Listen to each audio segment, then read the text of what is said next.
सीतानाथसमारम्भां श्रीरामानन्दार्यमध्यमाम् अस्मदाचार्यपर्यन्तां वन्दे गुरुपरम्पराम्।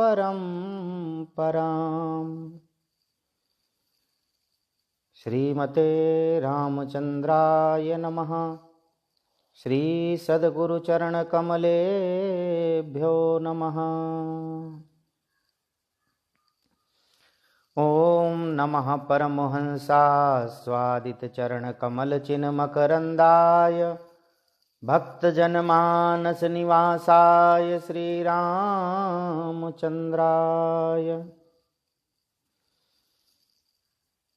वागीशायस्य वदने लक्ष्मीर्यस्य च वक्षसि यस्यास्ते हृदये संवित्तं नृसिंहमहं भजे।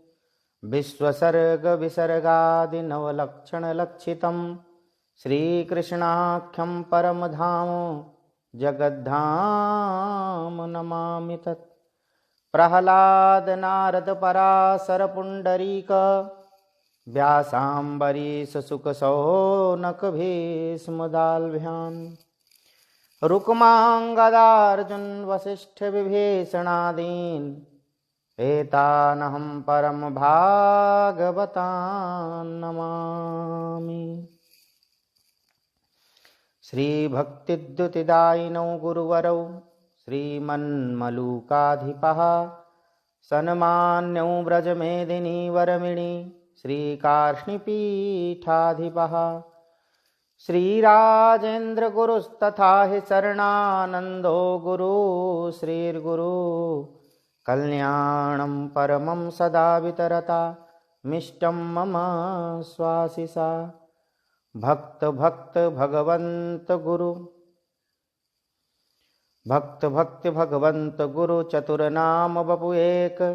इनके पद वंदन किए नासहि विघ्न अनेक। बोलो वृंदावन बिहारी लाल की जय। श्री सद्गुरुदेव भगवान की जय।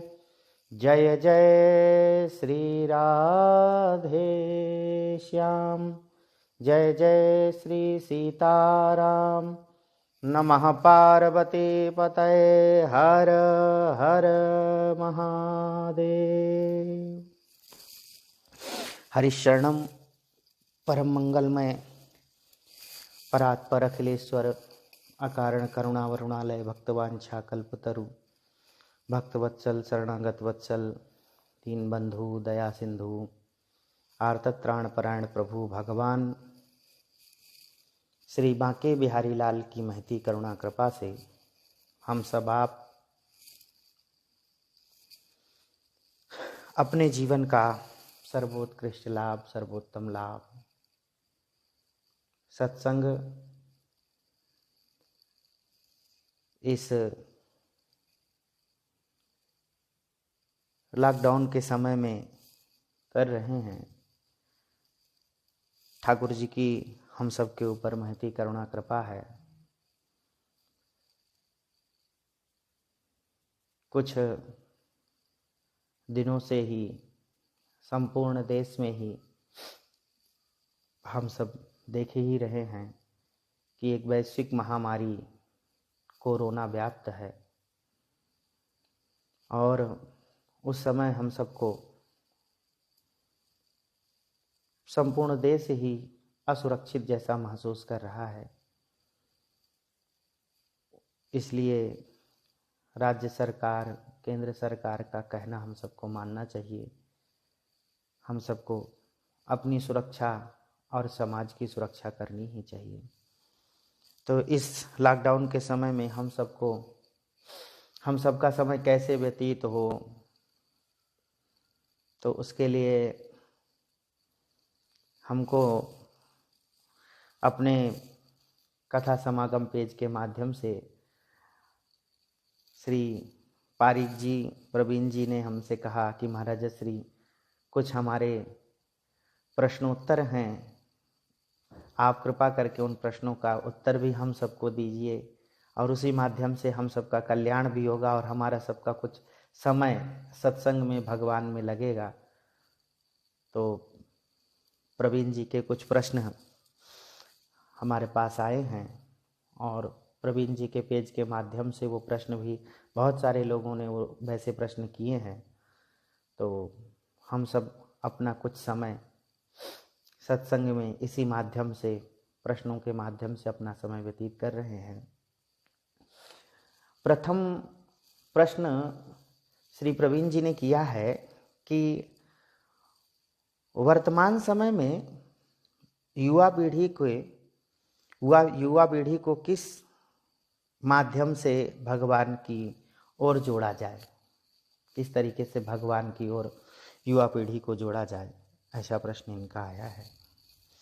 बड़ा सुंदर ही प्रश्न है और अद्भुत प्रश्न है। किस प्रकार से युवा वर्ग के लोगों को किस माध्यम से भगवान की ओर जोड़ा जाए, सुंदर प्रश्न और उत्तम प्रश्न इन्होंने किया है। सबसे पहले तो भगवान के पास जोड़ने के लिए सबसे पहले जरूरी है अपने यहाँ भगवान में किस प्रकार जोड़ा जाए। भगवान में किस प्रकार जोड़ा जाए, तो सबसे पहला प्रश्न आपका यही है। तो भगवान में जोड़ने के वैसे बहुत सारे प्रकार हैं, लेकिन विशेष रूप से मैं आपसे कहूँ तो भगवान में जोड़ने के लिए अत्यंत जरूरी है नाम, रूप, लीला, गुण और धाम। ये 5 चीजें भगवान में जोड़ने के लिए पर्याप्त है। युवा वर्ग के लोगों को सबसे पहले नाम का स्वाद चखाया जाए, भगवान के नाम की महिमा, भगवान के नाम के बारे में बताया जाए, तभी वह भगवान की ओर लगेंगे, तभी वह भगवान की ओर जुड़ेंगे। और एक बात मैं आपसे सही कहूँ प्रवीण जी, क्योंकि भगवान युवा वर्ग ज़्यादा से ज़्यादा मैंने देखा है कि युवा वर्ग नाम के द्वारा, कीर्तन के द्वारा बहुत ज़्यादा जुड़ता है। कीर्तन के माध्यम से, कोई नहीं लेकिन एक संत ऐसे हैं जिनका नाम प्रायः प्रत्येक व्यक्ति जानता है, उनके माध्यम से हजारों नहीं लाखों लोग, युवा वर्ग भगवान से जुड़ा हुआ है। वह कोई और नहीं, अपने इस्कॉन के श्री प्रभुपाद जी महाराज। इन्होंने केवल एकमात्र नाम के माध्यम से, कीर्तन के माध्यम से लोगों को भगवान से जोड़ा है। और ज्यादा से ज्यादा युवा वर्ग के लोग इनसे यहाँ पर इस्कॉन से जुड़े हुए हैं, ये आपने देखा ही है। मैं इसके लिए प्रभुपाद जी महाराज को वंदन करता हूँ, क्योंकि ज्यादा से ज्यादा युवा नाम से जुड़ता है। नाम का जब महात्म युवा वर्ग के समझ में आ जाता है तो भगवान से अपने आप जुड़ने लगता है। तो प्रथम माध्यम है नाम, भगवान के नाम की महिमा उनको बताई जाए। भगवान के नाम की महिमा, राम कृष्ण नारायण महामंत्र की महिमा, और अद्भुत है महामंत्र की महिमा। आप देखते ही हैं महामंत्र 16 माला जप करने की, पता नहीं मैंने देखा तो ऐसे छोटे छोटे बालक भी 16 माला मंत्र के जप के नियम ले रखे हैं, बहुत अद्भुत है। तो सबसे पहला है उनको नाम से जोड़ा जाए, उनको भगवान के नाम के बारे में बताया जाए। और दूसरा है नाम के बाद रूप, भगवान के रूप का चिंतन, भगवान के रामकृष्ण नारायण का स्वरूप कितना सुंदर है, उनको ये भी बताया जाए। वैसे देखो युवा वर्ग को रूप से जोड़ा जाए, बार बार उनको भगवान की ओर आकर्षित किया जाए। जैसे भक्तमाल में कथा श्री धनुर्दास जी महाराज की आती है, रूप के प्रति वह अपने पत्नी के प्रति कैसे आसक्त थे, लेकिन जैसे उन्होंने भगवान का स्वरूप देखा तो संसार छोड़ करके भगवान में लग गए। तो नाम के बाद रूप, रूप के बाद लीला, भगवान के लीलाओं का चिंतन। हम भगवान की लीलाओं का प्रचार करेंगे, भगवान की लीलाओं का प्रचार करेंगे। और एक बात मैं तो अभी कहूँ, भारतवर्ष में बहुत पुराने समय में हम सब ने रामायण चलचित्र हम सब ने दर्शन किया था। और अभी इस लॉकडाउन के समय में रामायण जो प्रारंभ हुआ तो कितने युवा वर्ग भगवान के रूप का चिंतन किए, लीला का चिंतन किए। कितने युवा वर्ग भगवान से जुड़े, भगवान ऐसा करते हैं, भगवान ऐसे मात, क्योंकि जब वह चित्र देखेंगे, और प्रायः युवा वर्ग आजकल के आधुनिक में सब लोग देखते ही हैं, आधुनिकता में सबके पास मोबाइल है, सब लोग यूट्यूब का माध्यम से ले रखे हैं, तो उसमें लीलाओं का चिंतन, भगवान के लीलाओं का चिंतन, जैसे रामायण देखना, श्री कृष्ण लीला देखना, हनुमान जी का चरित्र आ रहा है, तो इस माध्यम से भी युवा वर्ग भगवान से जुड़ सकता है। वो भी अगर उसका दर्शन करेगा तो उसके भगवान के प्रति सहज ही आसक्ति होगी, भगवान के प्रति सहज ही उनका प्रेम होगा और भगवान से वो अपने आप जुड़ेंगे। तो नाम, रूप और लीला, और उसके बाद भगवान के गुण का चिंतन, सबसे जरूरी गुण का चिंतन। देखिए भगवान के गुण कितने हैं, भगवान के चिंतन से, भगवान के नाम लेने से क्या होगा, भगवान के नाम की महिमा के बारे में बताएं, आप सनातन परंपरा के बारे में उनको बताएं। जब तक हम उन युवा वर्ग के लोगों को जब तक सनातन परंपरा नहीं समझाएंगे तब तक उनके समझ में कुछ भी नहीं आएगा। इसलिए युवा वर्ग के लोगों को सनातन परंपरा समझानी चाहिए, उनको सनातन हमारी परंपरा क्या है, हमारी नियमावली क्या है, हमारा अपना धर्म क्या है, और हमारे धर्म से क्या प्रभाव है, हमारे धर्म में क्या गुण है, इन सब बातों को उनको चिंतन, उनको समझाना पड़ेगा, तब वह युवा वर्ग भगवान से जरूर जुड़ेगी। तो नाम, रूप, लीला और गुण, गुण का चिंतन, भगवान के गुण कितने हैं, भगवान कैसे दयामय हैं, भगवान कैसे कृपामय हैं। पापी से पापी व्यक्ति को भी भगवान अंगीकार कर लेते हैं, ग्रहण कर लेते हैं, भगवान उसके पाप कर्म नहीं देखते हैं। बड़ी सुंदर बात, एक बात कि जिस प्रकार एक छोटे से बालक के शरीर में अगर किसी भी प्रकार का फोड़ा हो जाता है, कुछ उसको व्याधि आ जाती है, तो मैया डॉक्टर के पास लेकर के जाती है और डॉक्टर कहता है कि इनको ऑपरेशन करना पड़ेगा, इसमें चीरा लगाना पड़ेगा। तो डॉक्टर साहब कहते हैं आप इसको पकड़ लीजिए। तो बालक को मैया जबरदस्ती हाथ पैर उसके पकड़ लेती है। तो बालक यह समझता है कि मैया मेरी दुश्मन है, जो कि ऐसा कुछ भी नहीं है। मैया दुश्मन नहीं हो सकती, माता कभी दुश्मन नहीं है, वह तो कल्याण चाहती है उस बालक का, अपने बालक का, अपने पुत्र का कल्याण चाहती है। इसलिए वह उसके हाथ पैर, क्योंकि अभी तो कष्ट है लेकिन आगे चल करके वह प्रसन्न हो जाएगा, उसको जो संकट है वह दूर हो जाएंगे और उसके जो व्याधि है, जो रोग है वो समाप्त हो जाएगा। इसलिए जीवन में भगवान थोड़ा बहुत अगर कष्ट दे रहे हैं तो यह मत समझिए संसार में कि भगवान ने हमको बहुत पकड़ रखा है, जकड़ रखा है, हमारे दुश्मन है, ऐसा नहीं है। भगवान तो कृपामय है, भगवान वास्तविक कृपा करते हैं, भगवान सब जगह हाथ पकड़ करके रखते हैं सबका। इसलिए हम तो यहाँ तक कहें भगवान नरक में भी हमारा हाथ पकड़ करके रखते हैं, वहाँ से भी हमको, इसलिए हमको लेकर के जाते हैं कि ये ठीक हो जाएगा, वहाँ से इसके पाप कर्म खत्म हो जाएंगे और फिर ये मेरे पास पुनः आ जाएगा। इसलिए नरक में भी भगवान हाथ पकड़ करके रखते हैं। तो नाम से, रूप से, लीला से, गुण से, और 5वां नंबर का धाम का चिंतन। युवा वर्ग जैसे घूमने के लिए जाते हैं, सभी जगह जाते हैं, तो पिकनिक मनाने के लिए और कहीं ना जाएं, मैं तो कहूँ श्री धाम वृंदावन आएँ, वृंदावन में आकर के ठाकुर जी का दर्शन करें, बिहारी जी का दर्शन करें, अयोध्या जी जाएं, कनक भवन के ठाकुर जी का दर्शन करें, धामों का दर्शन करें। और जैसे ही जैसे वो धाम की ओर जुड़ेंगे तो उन स्वाभाविक ही भगवान की ओर जुड़ने लग जाएंगे।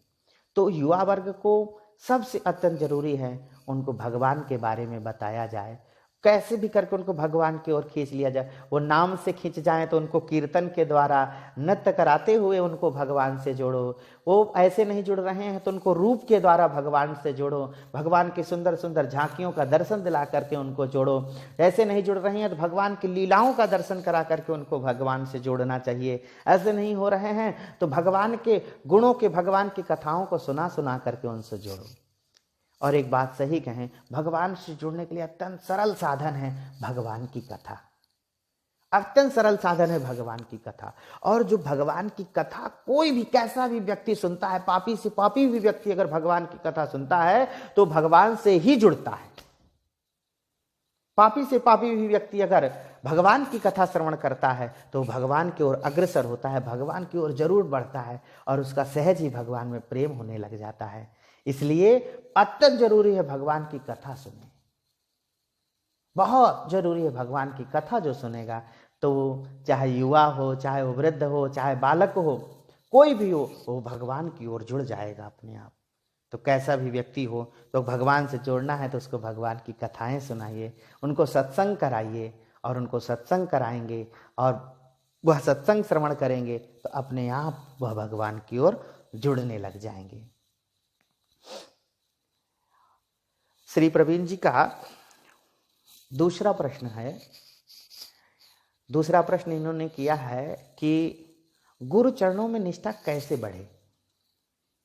गुरु चरणों में निष्ठा कैसे बढ़े, आपका दूसरा प्रश्न यहाँ पर किया गया है कि गुरु चरणों में निष्ठा कैसे बढ़े।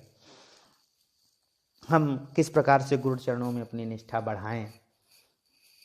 तो सर्वप्रथम निष्ठा के लिए सबसे जरूरी है, सबसे अत्यंत जरूरी है कि जैसा जैसा गुरुदेव भगवान ने कहा है वैसा वैसा ही कार्य करें। आप जैसा नियम गुरुदेव भगवान ने दिया है उन्हीं नियमों का पालन करें।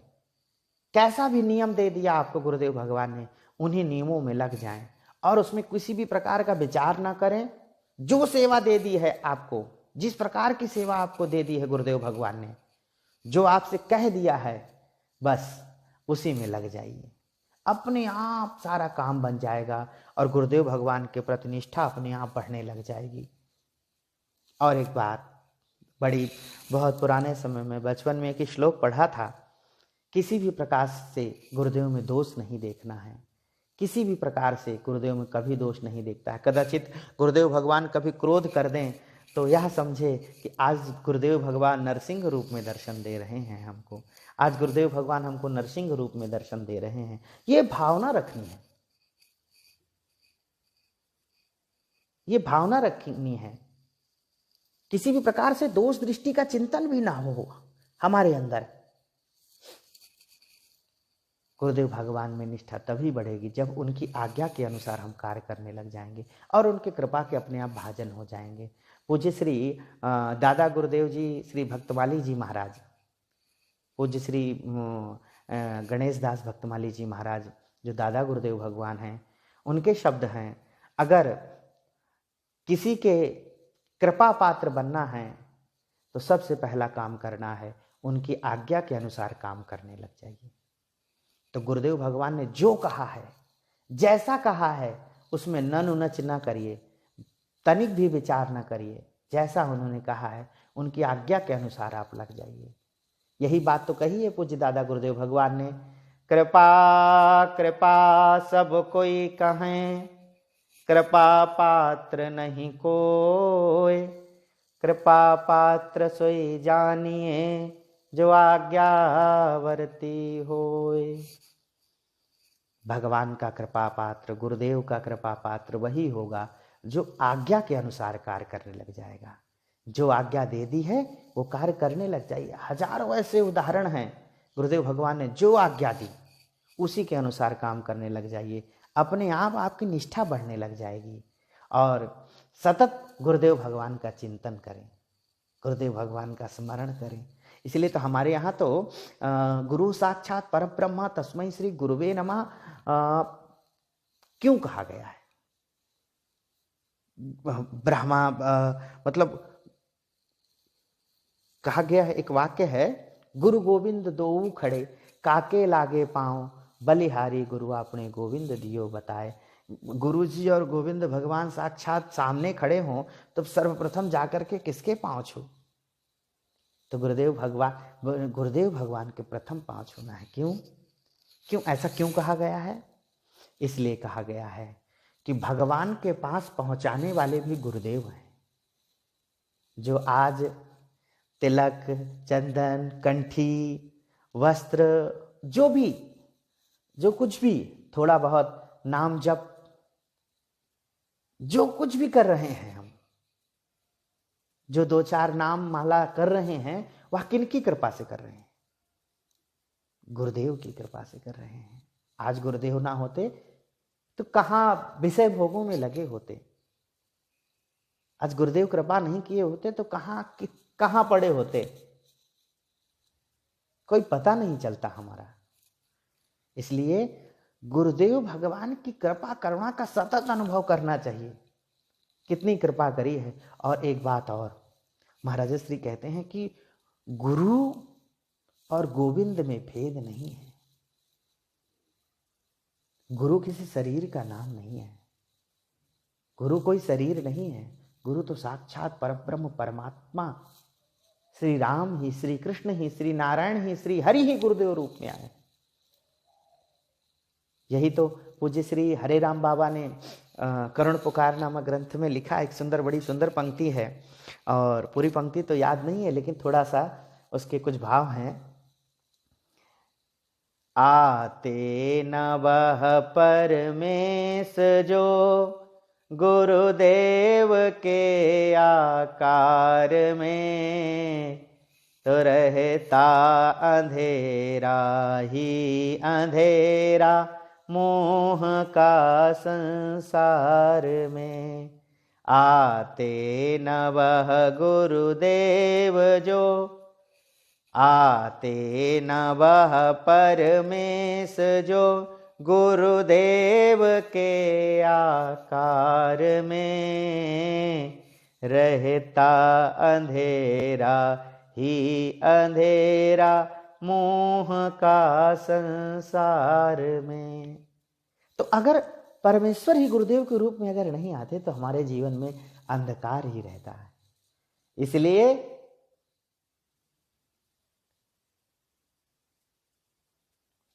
अज्ञानातिमिरान्धस्य ज्ञानांजन शलाकया चक्षुरुन्मीलितं येन तस्मै श्री गुरुवे नमः। अज्ञान के अंधकार को नष्ट करने के लिए ही सद्गुरुदेव भगवान प्रकाश रूप में आए हैं हमारे जीवन में। इसलिए गुरुदेव के प्रति निष्ठा तभी बड़ी होगी जब उन्होंने जो वचन कह दिया है, कैसे भी वचन कह दिया है, उसका सतत पालन करिए। अपने आप संपूर्ण ज्ञान हो जाएगा। भक्तमाल में तो कितनी कितनी कथाएं इस बात को पुष्ट कर रही हैं। तो निष्ठा गुरुदेव भगवान के प्रति इसी प्रकार बढ़ेगी कि जो उन्होंने कह दिया है उनका सतत चिंतन करें, जो उन्होंने कहा है उनके अक्षरशः उनके आज्ञा का पालन करेंगे तो गुरुदेव के प्रति सतत ही निष्ठा अपने आप बढ़ने लग जाएगी। जो कहा है सो ही करना है, बस उसके सिवा अपना कुछ भी नहीं करना है, तो अपने आप ही निष्ठा बढ़ने लग जाएगी। बोलो सद्गुरुदेव भगवान की जय। प्रवीण जी का तीसरा प्रश्न है, कल अक्षय तृतीया है, तो अक्षय तृतीया को हम सभी को किस प्रकार से पूजा करनी चाहिए? हम सबको अक्षय तृतीया के दिन किस प्रकार से पूजा करनी चाहिए? क्या करना चाहिए अक्षय तृतीया पर? किस प्रकार से पूजा करनी चाहिए हम सबको? इसका ऐसा प्रश्न इन्होंने किया है। तो सर्वप्रथम अक्षय तृतीया की जो तिथि है वह बड़ी उत्तम और बड़ी सिद्ध तिथि है। हमारे यहाँ कुछ मुहूर्त होते हैं जो इनको सिद्ध मुहूर्त कहते हैं। जो सिद्ध मुहूर्त होते हैं उनमें किसी प्रकार का कोई चिंतन करने की जरूरत नहीं है कि दिन अच्छा नहीं है, ये मास अच्छा नहीं है, ऐसा कुछ भी नहीं होता है। जिस प्रकार कुछ मुहूर्त ऐसे होते हैं, जैसे दीपावली की तिथि, अक्षय तृतीया की, गंगा दशहरा आदि की जो ये तिथियां, इनमें किसी से पूछने की जरूरत नहीं है, जो भी काम करना है कर जाओ, ये सिद्ध मुहूर्त है। और अक्षय तृतीया तो वास्तविक एक ऐसी तिथि है, सर्वप्रथम अक्षय तृतीया के दिन से ही सतयुग प्रारंभ हुआ है। सतयुग आरंभ अक्षय तृतीया के तिथि से हुआ है, इसलिए ये तिथि सतयुग का प्रमाण है कि आज की तिथि से ही सतयुग आरंभ होता है। जैसे हमारा संवत्सर चैत्र कृष्ण शुक्ल पक्ष प्रतिपदा से प्रारंभ होता है, नया संवत्सर, उसी प्रकार सतयुग का प्रारंभ अक्षय तृतीया तिथि से होती है। सबसे पहले तो ये बात है। दूसरी बात, श्री परशुराम जी महाराज का जन्म अक्षय तृतीया पर हुआ है, जिन्होंने हैव वंश के क्षत्रियों का संहार किया है। और कैसी पितृनिष्ठा है श्री परशुराम जी में, अद्भुत पितृनिष्ठा है परशुराम जी की। पिता के एक वाक्य से उन्होंने अपने माता का और भाइयों का सर कलम कर दिया। पितृभक्ति के आचार्य हैं भाई श्री परशुराम जी महाराज। तो परशुराम जी महाराज का जन्म भी अक्षय तृतीया की तिथि पर हुआ है। और अक्षय तृतीया की तिथि में सर्वप्रथम भगवान का अभिषेक करना चाहिए। खूब सुंदर सुस्वादु और ठंडे जल से भगवान को अभिषेक कराना चाहिए। ठंडे जल से भगवान का अभिषेक कराना चाहिए, शुद्ध ताजे जल से भगवान का अभिषेक कराना चाहिए। घड़े के घड़े स्नान कराना चाहिए। हमारे यहाँ तो मलुकपीठ के ठाकुर जी को तो सुंदर सुंदर 100 108 घड़े से स्नान कराया जाता है। 108 घड़े से ठाकुर जी को स्नान कराए, सुंदर सुंदर सुंदर जल से स्नान कराए और फिर भगवान का श्रृंगार करके उनको सुंदर चंदन का लेप लगाए। भगवान को सुंदर चंदन का लेप, अपने ठाकुर जी को, अपने शालिग्राम जी को, अपने भोलेनाथ को, अपने लड्डू गोपाल को, इनको सुंदर चंदन का, खूब चंदन। हमारे यहाँ तो आज 4-5 दिन से चंदन ही घिस रहे हैं सब लोग। खूब ठाकुर जी को चंदन का लेप लगाए और चंदन का लेप लगाने के बाद ठाकुर जी का सुंदर श्रृंगार करे, आरती उतारे और ठाकुर जी के लिए भोग लगाए। तो ठाकुर जी के लिए भोग में बढ़िया सुंदर सुस्वादु, वैसे तो नियमावली है कि ठाकुर जी को हमारे यहाँ सत्तू का भोग लगता है। जव और चने का मिक्स किया हुआ वो सत्तू बनता है और सत्तू का भी भोग लगाया जाता है ठाकुर जी को। तो ठाकुर जी को सत्तू का भी भोग लगाए और उसके साथ साथ भगवान को सुंदर भोग लगाए और इसके बाद दान करे। दान की महिमा के लिए अक्षय तृतीया के दिन किया गया दान अक्षय होता है, तो इस दिन अवश्य दान करना चाहिए। अक्षय तृतीया के दिन अवश्य ही दान करना चाहिए। और दान में सही कहें तो सर्वोत्तम है गैया मैया के करना, लिए दान किया गया। जो कोई भी इस समय दान करता है, जो कोई भी अक्षय तृतीया के दिन दान करता है, उसका दान अक्षय हो जाता है, उसको अक्षय पुण्य की प्राप्ति होती है। इसलिए अक्षय तृतीया के दिन अवश्य दान करना चाहिए, कुछ ना कुछ जरूर दान करना चाहिए। और दान सही बताएं तो गाय के लिए दिया गया दान अत्यंत अत्यंत अत्यंत ही लाभकारी है, क्योंकि गाय में है सारे देवी देवता निवास करते हैं। तो इसलिए अक्षय तृतीया के दिन अवश्य ही गाय के लिए चारे के लिए दान करना, भूसा के लिए दान करना, दलिया के लिए दान करना, किसी भी तरीके से हमारा दान गाय में लग जाए तो दान करना चाहिए। और विशेष रूप से घट का दान, शक्कर का दान, सत्तू का दान, इन सब दानों को पंचांग में भी ये सब दान लिखे गए हैं। तो अक्षय तृतीया के दिन इन सब का भी दान किया जाता है। और विशेष रूप से अक्षय तृतीया के दिन भजन किया हुआ जो भी भजन आप करेंगे वो अक्षय होगा। इसलिए आप सब अक्षय तृतीया के दिन भजन अवश्य करें, जितना भी आप सब भजन करें, क्योंकि ये शुभ मुहूर्त है, शुभ घड़ी है। इस समय आप जो भी भजन करेंगे वो अक्षय होगा, अनंत गुना फल प्राप्त होगा। इसलिए अक्षय तृतीया की तिथि पर आप सब जरूर से जरूर भजन अवश्य करें। रोज अगर 10 माला करते हैं तो अक्षय तृतीया के दिन कम से कम 20 माला करें, 21 माला भजन अवश्य करें।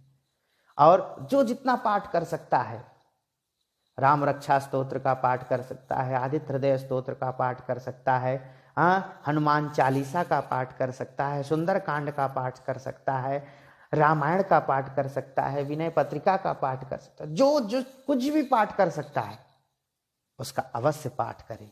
इस दिन का किया गया पुण्य हजारों लाखों गुना, करोड़ों गुना फल प्राप्त कराता है। इसलिए अक्षय तृतीया के दिन सुंदर अक्षय कोष में गौ सेवा में दान करें और जल दान, घट दान, शर्करा दान करें और खूब अपने ठाकुर जी को सुंदर चंदन का श्रृंगार करें। और एक विशेष बात, अक्षय तृतीया की तिथि से ही बद्री और केदारनाथ की यात्रा प्रारंभ हो जाती है। हमारे यहाँ बद्रीनाथ और केदारनाथ की यात्रा भी अक्षय तृतीया के दिन से प्रारंभ हो जाती है। तो अक्षय तृतीया की तिथि पर दान अवश्य करें, पूर्ण करें और अपने जीवन को सफल बनाएं। जय जय श्री राधे श्याम। प्रवीण जी का हमारे चौथा प्रश्न है, संतों के दर्शन से क्या लाभ है? संतों के दर्शन से लाभ क्या है? संतों के दर्शन से लाभ क्या है? यह तो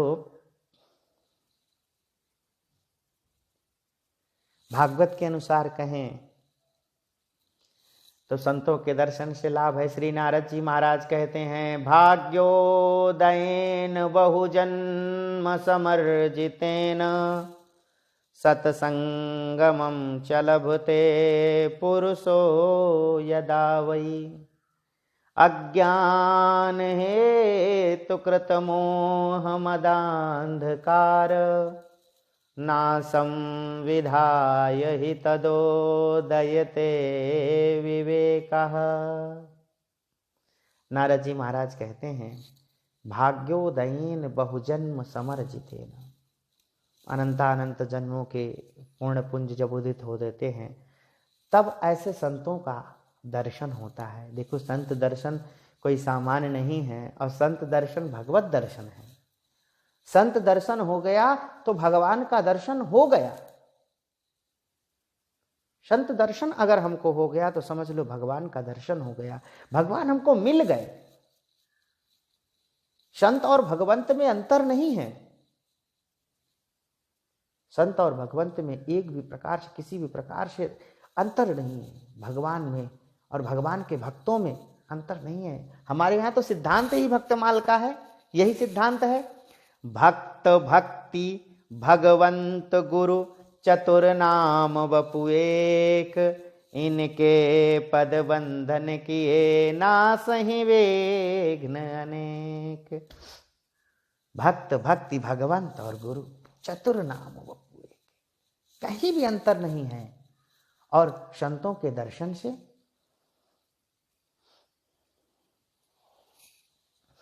संतों के दर्शन से तो फिर क्या पूछने भैया। वास्तविक संत दर्शन का तो क्या लाभ है, संत दर्शन का तो क्या लाभ है, क्या बताएं आपको। भाग्योदयेन बहुजन्म समर्जितेन, अनंतानंत जन्मों के जब पूर्ण पुंज उदित हो जाते हैं तब कहीं जाकर के भगवान की कृपा से संत दर्शन हो पाता है। तब कहीं जाकर के संत दर्शन हो पाते हैं, संत दर्शन मिल पाता है। और जिसको संत दर्शन हो गया, सबसे पहला लाभ, जिसको संत दर्शन हो गया, सच्चे संत का दर्शन हो गया, उसको भगवत दर्शन हो गया। समझ लीजिए, उसको भगवान का दर्शन हो गया। किसी को भी संत दर्शन हुआ है तो उसको सर्वप्रथम भगवत दर्शन हुआ है। श्री ध्रुव जी महाराज को नारद जी महाराज का प्रथम दर्शन हुआ और उसके बाद भगवान प्रत्यक्ष उनके सामने आ गए। श्री प्रहलाद जी महाराज को सर्वप्रथम श्री नारद जी महाराज संत का दर्शन हुआ तो उनको भगवत दर्शन श्री नरसिंह भगवान का दर्शन हो गया। श्री चंद्रहास जी महाराज को नारद जी का दर्शन हुआ, संत का दर्शन हुआ, उसके बाद उनको भगवान का दर्शन हुआ। तो संत दर्शन, और एक बात, चलिए, संत दर्शन के बाद विवेक का उदय होता है, क्योंकि संत दर्शन कभी असफल नहीं हो सकता है, कभी असफल नहीं हो सकता है संत दर्शन। इसलिए संत दर्शन हो गया तो समझ लो भगवान का दर्शन हो गया। संत दर्शन भगवत दर्शन की अनुभूति है, और संत में और भगवान में कहीं कहीं प्रकार से, किसी भी प्रकार से भेद नहीं है। रामचरितमानस में भी कहा है,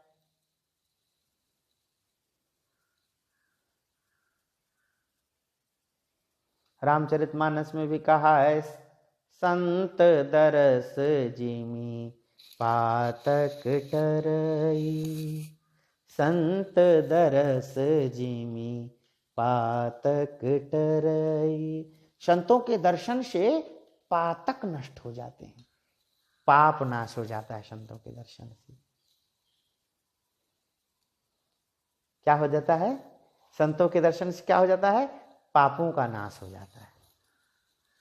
और एक बात सही है, जिसको संत का दर्शन हो गया है तो उसके वास्तविक पाप नाश हो जाते हैं, समस्त पाप नष्ट हो जाते हैं, अनंत जन्मों के पूर्ण पाप उसके नष्ट हो जाते हैं।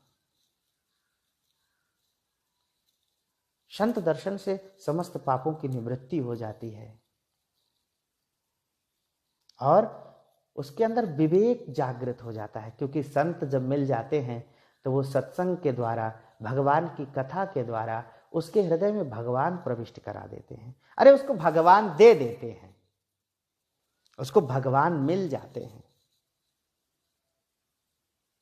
इसलिए संत दर्शन का फल है भगवत दर्शन। और एक बात बताएं, महाराज श्री से श्रवण कर रखा है, महाराज जी कहते हैं भगवत दर्शन का फल क्या है, भगवान का दर्शन, भगवान के दर्शन का फल क्या है। जिसको भगवान का दर्शन हो गया, अब वो क्या चाहता है, भगवत दर्शन के बाद भी वो क्या चाहता है, क्या प्राप्त करना चाहता है भगवत दर्शन के बाद।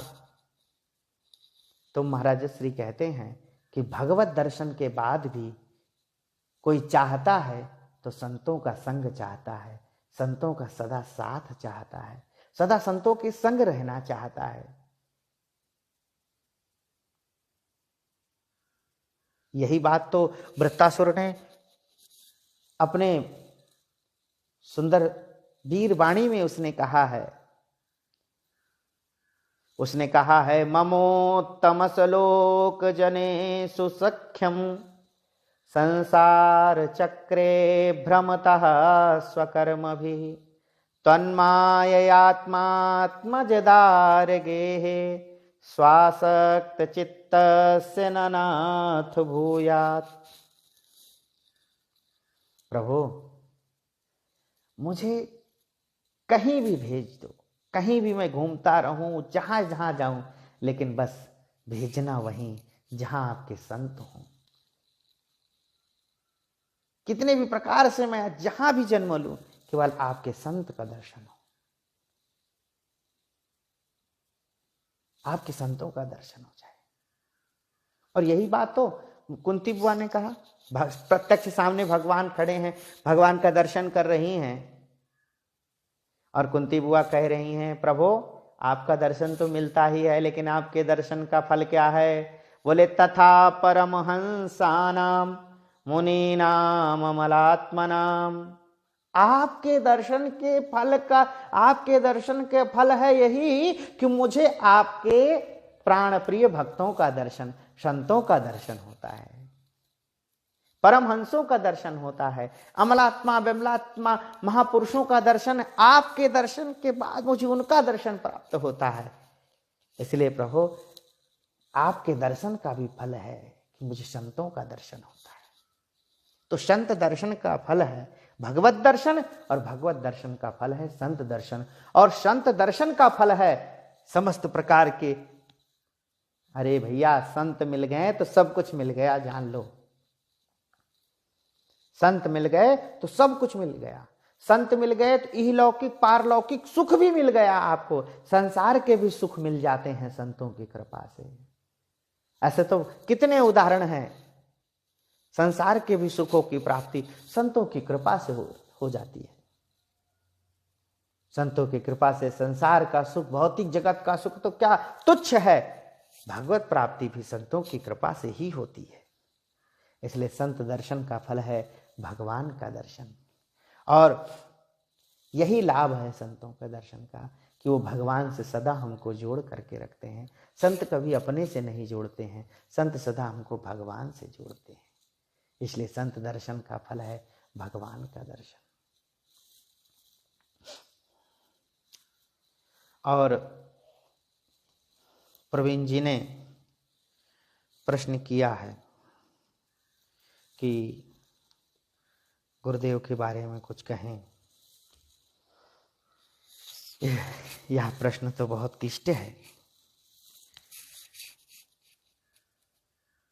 बस सद्गुरुदेव के बारे में तो इतना ही है कि उन्होंने अपना रखा है, यही हमारे लिए सब कुछ। उन्होंने हमको अपना रखा है, हम जैसे पापी जीवों को भी उन्होंने स्वीकार कर रखा है, अपना रखा है, अपना मान रखा है। यही हमारे लिए सब कुछ है। फिर इन्होंने प्रश्न किया कि लॉकडाउन में समय कैसा व्यतीत हो रहा है। आपसे सही कहें, इस लॉकडाउन में इतना सुंदर समय व्यतीत हो रहा है, इतना सुंदर समय व्यतीत हो रहा है। महाराज श्री कहते हैं तो यह स्वर्णिम अवसर मिला है, हम सबको स्वर्णिम अवसर मिला है। कहीं कहीं आना नहीं, जाना नहीं, कोई कुछ भी नहीं है, बस आराम से भगवान का स्मरण करें, भगवान का स्मरण, कोई काम भी नहीं, भगवान का स्मरण करें। तो इसलिए इस लॉकडाउन के समय में तो सब लोग भजन पूजन कर रहे हैं। आश्रम में तो हमारे ऐसे ऐसे महात्मा सब नियम बढ़ा दिए हैं अपना, सब खूब भजन कर रहे हैं और खूब ठाकुर जी की सेवा में, और आश्रम में ठाकुर जी का अर्चन, पूजन, वंदन खूब विशेष रूप से प्रारंभ हो चुका है अब तो, और खूब सब संत भजन कर रहे हैं। और आप सबसे भी यही निवेदन है कि इस लॉकडाउन को समय को खूब सार्थक करें, इस समय को अपने अविस्मरणीय कर दें, अविस्मरणीय कर दें कि लॉकडाउन में हमने इतना भजन किया, इतना भजन किया, इतना भजन किया। इसलिए आप सब भी लॉकडाउन के समय में खूब ठाकुर जी की सेवा करें, खूब भजन करें, अपने नियम को बढ़ा दें। खूब सुंदर समय ठाकुर जी ने हम सबको दिया है, इस समय खूब खूब भजन करें, जिससे हम सब का भी कल्याण हो। तो लॉकडाउन में समय खूब अच्छा व्यतीत हो रहा है, खूब आनंद आ रहा है, और भगवान की कृपा से खूब बढ़िया गैया मैया की सेवा हो रही है, खूब आनंद से गौ सेवा हो रही है, खूब बढ़िया से दूध, छाछ, दही मिल रहा है, आनंदित हैं सब, बढ़िया आनंद है। सब सुनसान है एकदम, खूब शांत एकदम। और इस लॉकडाउन में तो सब शांत है, एकदम सुंदर माहौल है, सब वातावरण स्वच्छ है। यमुना जी तो क्या कहना है इस समय, यमुना जी तो अद्भुत है, अद्भुत यमुना जी हैं, और संपूर्ण इस समय स्वच्छ वातावरण है, खूब आनंदित हैं। तो इसलिए लॉकडाउन का समय खूब अच्छा व्यतीत हो रहा है। आप सब भी ज़्यादा से ज़्यादा इस लॉकडाउन के समय में भगवान का भजन करें और खूब स्वाध्याय करें। श्रीमद् रामचरितमानस, श्रीमद् भागवत, श्रीमद् भगवत गीता, भक्तमाल, विनय पत्रिका आदि ग्रंथों का भी खूब सुचिंतन करें, और खूब खूब खूब इसका पाठ करें और अपने जीवन को सफल बनाएं। नाम में, भगवान के रूप में, भगवान की लीलाओं का चिंतन करें, भगवान के धाम का चिंतन करें, भगवान के भक्तों का चिंतन करें। तो लॉकडाउन में ये सब सुंदर सुंदर हमको संयोग मिला है, तो इसलिए इसका भी खूब खूब आप सब लाभ लें। हम तो भाई देखो खूब लाभ ले रहे हैं, आनंदित होकर के खूब ठाकुर जी की सेवा पूजा में खूब आनंदित हो रहे हैं, भगवान के भजन में सब खूब आनंद से चल रहा है। और आपका प्रश्न है कि युवाओं के लिए कुछ विशेष संदेश दें। युवाओं के लिए यही संदेश है कि आपके पास शक्ति है, आपके पास बल है, पौरुष है, तो इसका सदुपयोग करें, खूब इसको सार्थक करें। और सार्थकता इसी में है। महाराज श्री कहते हैं, ऐसा बुद्धिमताम बुद्धि मनीषा च मनीषिणाम, बुद्धिमानों की बुद्धिमत्ता इसी में है और विद्वानों की विद्वत्ता इसी में है कि इस विनाशी शरीर से अविनाशी परमात्मा को प्राप्त कर ले। इस विनाशी शरीर से अविनाशी परमात्मा को प्राप्त कर लेना ही इस जीवन की सार्थकता है। तो मेरा युवाओं से यही कहना है, खूब भजन करें। देखो भाई, बचपन तो बीत ही गया है, हाँ पीछे तो बीत गया है, अब आगे आने वाले जो वृद्धावस्था है वो भी ऐसे ही चले जाएगी। बीच का जो समय है वो अत्यंत, युवावस्था अत्यंत ही मूल्यवान समय है। इसलिए इस समय में आपने जो कर लिया है वही हाथ आएगा। महाराज श्री हमारे तो कहते हैं, बोले अगली को छोड़ और पछली को छोड़ और बीच को धर रगड़। महाराज श्री कहते हैं, हंसी में ठाकुर जी के सामने कहते हैं, एक दिन कह रहे थे कि बोले अगली को छोड़, पछली को छोड़ और बीच को धर रगड़। महात्मा लोग कहते हैं, तो अगली को छोड़ और पिछली को छोड़।